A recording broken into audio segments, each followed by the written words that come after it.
అయితే రామారావు గారు అసలు ఇక్కడ ఆపరేషన్ సింధూర్ వేళ బంకర్లో దాక్కున్న మునీర్ ఏ వ్యాఖ్యలు చేయడం చాలా విడ్డూరంగా ఉంది. ఏ ధైర్యంతో ఇండియాను బెదిరిస్తున్నాడు? ఇటు ముఖ్యంగా అమెరికా మద్దతు ఇస్తుందని బలంగా నమ్ముతున్నాడా, లేకపోతే చైనా మద్దతు ఇస్తుందని బలంగా నమ్ముతున్నాడా?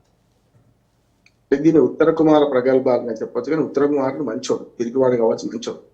కానీ ఇక్కడ భారతంలో మనకు నాకు తెలిసి మన మన గోగ్రహణ సందర్భంగా ఆయన ప్రవర్తించి మంచివాడి. ఉత్తర కుమారుతో పోల్చడం కరెక్ట్ కాదు, కానీ ఉత్తర కుమార ప్రగల్భాలు అని మాట అంటారు కదా, అది చేస్తా ఇది చేస్తాను అంటున్నాడు. అంటే చేతగాని వాడికి మాట లేకపోతున్నాడు. మాటలు బాగా మాట్లాడే వరకు అరిచే కుక్క కరిచే కుక్క మరగదు, మన మురిగే కుక్క కరవదని సాగుతుంది కదా, మురిగే కుక్కలు అంటున్నాడు.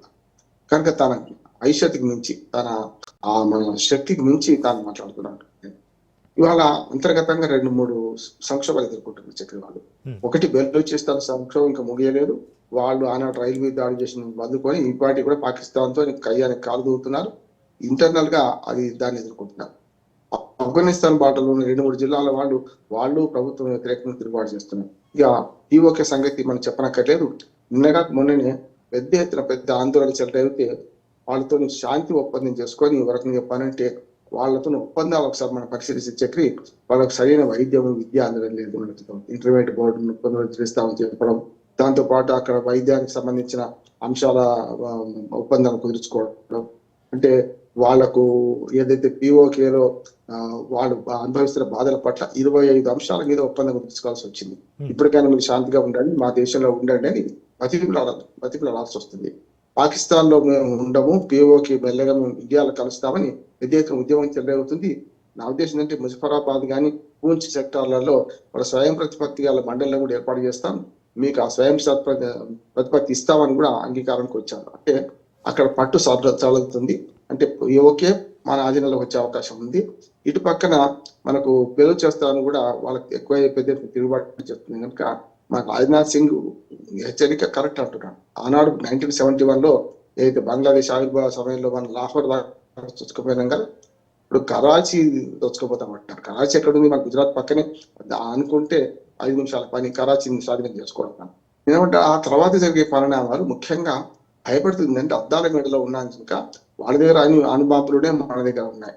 అది వేస్తే ఇరుపక్కల జననష్టం అవుతుంది. ఇప్పుడు ఆసేపు ఉండడానికి నేను యుద్ధం వస్తే వాడు మొండివాడు, పిచ్చివాడి చేతిలో రాయి వాళ్ళ దగ్గర ఉన్నది, మన దగ్గర మాట్లాడాలి. నో ఫస్ట్ యూజ్ సిద్ధాంతం మనం పాటిస్తున్నాం. మనం ఎట్టి పరిస్థితుల్లో అణుబాంబును ఉపయోగించము. మొట్టమొదటి ఎవడన్నా ఎదుటివాడు ఉపయోగిస్తే దాన్ని ఉపయోగిస్తామంటున్నాం. సమస్య ఏంటంటే వాడు ఉపయోగించినప్పుడు కూడా మనకు జన నష్టం అవుతుంది కదా, అందుకనే ఆగుతున్నాం. ఆపరేషన్ సింధూర్ కూడా అన్ని గంటల్లో ఆపడం, ఆ 3 రోజులు ఆపడం, దానికి కారణం ఏంటంటే వాళ్ళ అనుభవం చూసి భయపడడం కాదు, మనకు కూడా నష్టం జరుగుతుంది అని దాని మీద. ఇంకోటి వాళ్ళ మీద దాడి చేసినప్పుడు కూడా మన పౌర ఆవాసాల మీద కానీ పౌర విమానాల మీద కానీ మనం దాడి చేయలేదు. చూశాను కదా ఆనాడు ఎంత నిర్లజ్జగా వాళ్ళ పౌర విమానాలు మన భారత భూభాగం మీద పంపడం, దాన్ని మనం సంయమనంతో పాటించి వాళ్ళని నష్టం చెప్పడం చేసినాం. కానీ అరగంటలో 6 స్థావరాల మీద దాడి చేసినాం కదా మనం. అంటే ఉగ్రవాద స్థావరం మీద దాడి చేసినాం. ఇప్పటికి నా ఉద్దేశం ఏంటంటే రేపు మనం దాడులు చేస్తే ఆసిఫ్ మునీర్ అనేవాడు ఈ భూమి మీద లేకుండా ఆసిఫ్ మునీర్ను అంతం చేయగల శక్తి మనకి ఉందంటున్నాడు. డైరెక్ట్ గా టార్గెట్ రీచ్ అయ్యే క్షిపణులు ఉన్నాయి, ఇటువంటి వాళ్ళను అంతం చేయొచ్చు.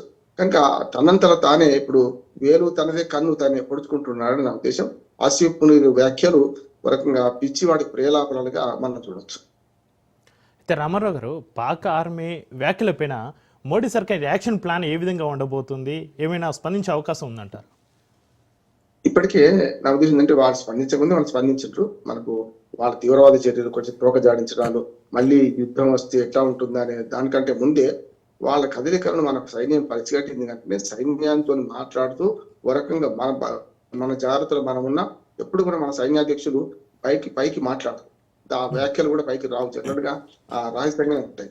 కానీ మొట్టమొదటిసారి నాకు తెలిసి చాలా సార్లు అంటే యుద్ధం వచ్చినప్పుడు సైన్యాధ్యక్షులు వీళ్ళు సైన్యము అధికారులు ప్రకటన చేయడం వేరు, కానీ యుద్ధం రాకముందు గట్టిగా ఉన్నప్పుడు మాట్లాడడం వేరు. రాజ్నాథ్ సింగ్ మాట్లాడిన సందర్భం చాలా ఉన్నాయి. గతంలో మన రక్షణ శాఖ మంత్రులు కానీ వీళ్ళు మాట్లాడే సందర్భాలు ఉన్నాయి.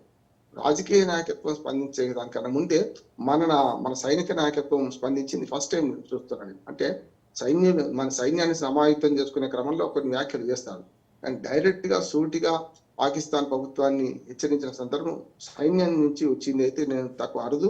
అది మొన్న జరిగింది. అంటే మనకు అర్థమవుతుంది ఏంటంటే వాళ్ళు దోహదాడిస్తున్నారు. ఎప్పుడైనా సరే ఇటువంటి దాడులు పూనుకునే అవకాశం ఉంది కనుక మొదలు హెచ్చరిక చేసినాం మనం. రాజకీయ నాయకత్వం హెచ్చరిక చేసింది, వాళ్ళు చేశారు. ఇప్పుడు ఆసిఫ్ మునీర్ వ్యాఖ్యలకు సమాధానం ఈట్కా జవాబు పత్తర్సే అని ఉంటే తప్ప ఇంకోటి ఏం లేదు. వాళ్ళు కొద్దిగా మిసిలిన, కొద్దిగా ఏదైనా సూచన కనపడ్డా దాన్ని అణచివేయడానికి మన సైన్యం సిద్ధంగా ఉంది. 24 గంటలు 360 రోజులు మనకు మనం సిద్ధంగా ఉన్నాం. కానీ దాన్ని వాళ్ళు అరుస్తున్నారు, మనం అరవం, అంతే తేడా. వెంటనే మనం ఆసిఫ్ మునీర్ వ్యాఖ్యలకు రాజకీయ నాయకత్వం స్పందించదు, స్పందిస్తే సైనిక నాయకత్వం స్పందిస్తుంది నేను అనుకో. అయితే రామారావు గారు, భారత్ జోలికి వస్తే ప్రపంచ పటంలో పాకిస్తాన్ మ్యాప్ లేకుండా చేస్తామంటూ భారత్ హెచ్చరించిన నేపథ్యంలో ఇక్కడ మున్నీర్ ఒక విచిత్రమైన కామెంట్ కూడా చేశారు. యుద్ధం వస్తే 2 దేశాలు తుడుచుకు పెట్టుకుపోతాయని కూడా ఆయన వ్యాఖ్యానించారు. ఏదైనా ఒక దేశం తన దేశంపైకి అటాక్ చేయబోతుందంటే మేము సమర్థవంతంగా ఎదుర్కొంటామని అనడం వేరు. యుద్ధం వస్తే 2 దేశాలు తుడుచుకు పెట్టుకుపోతాయంటే వీళ్ళు గేవ్ అప్ ఇచ్చినట్టేనా? ఖచ్చితంగా. అంటే ఏమన్నా పోరు నష్టం పొందు లాభం అని ఒక సామెత ఉంది. చూస్తున్నాం కదా, ఉక్రెయిన్ రష్యా యుద్ధంలో ఎవరి పై చేయి అంటే ఏం చెప్తాం? గెలిచిన వాడు ఏడుస్తాడు, ఓడిన వాడు ఏడుస్తాడు కదా. అట్లాగే ఇజ్రాయెల్ గాజా యుద్ధంలో గాజా మొత్తం విధ్వంసం జరగలేదు కనుక మొండివాడు. ఇప్పుడు రాజు కంటే బలవంతుడు మొండివాడు కనుక మన భారతదేశం కంటే బలమైన రక్షణ శక్తి కానీ సైనిక శక్తి లేదు వాళ్ళకి. కానీ చెడగొట్టడానికి ఎంతసేపు అంటున్నాను. ఇంకనే మునీర్ వ్యాఖ్యలు మనం పరిగణన తీసుకోవాలి. ఒకవేళ యుద్ధం వస్తే మనము 10 నష్టం చేస్తే వాడు 1 నష్టం చేసినా మన జనాలు ఎక్కువ చనిపోతారు కదా. ఉదాహరణకు జమ్మూ కాశ్మీర్ గతంలో జరిగింది అదే. ఉగ్రవాదుల చేతిలో బందీలై ఉగ్రవాదుల చేతిలో టూరిస్టులు చచ్చిపోయింది ఒకటైతే, వాళ్ళు మనము ఆపరేషన్ సింధూర్ పూర్తి చేసి 16 మందిని మన వాళ్ళని చంపేసిండ్రు కదా, సామాన్య పౌరులను చంపారు కదా. మనమేమో మడిగట్టుకొని సామాన్య పౌరులను చంపొద్దాం, ఇప్పుడు కూడా అదే ప్రకారం ఉంటుంది, మంచిది అంటున్నాను నేను. అక్కడ పౌరులను చంపడం మన ఉద్దేశం కానే కాదు. కానీ ఉగ్రవాద స్థావరాల మీద దాడి చేస్తే ఆ ఉగ్రవాదులకు మన పాకిస్తాన్ జెండా కప్పి వాళ్ళ అధికారిక లాంఛనాలతో ఈ మునీరే కదా అంత్యక్రియలు జరిపించింది, చూసినాం కదా మనం.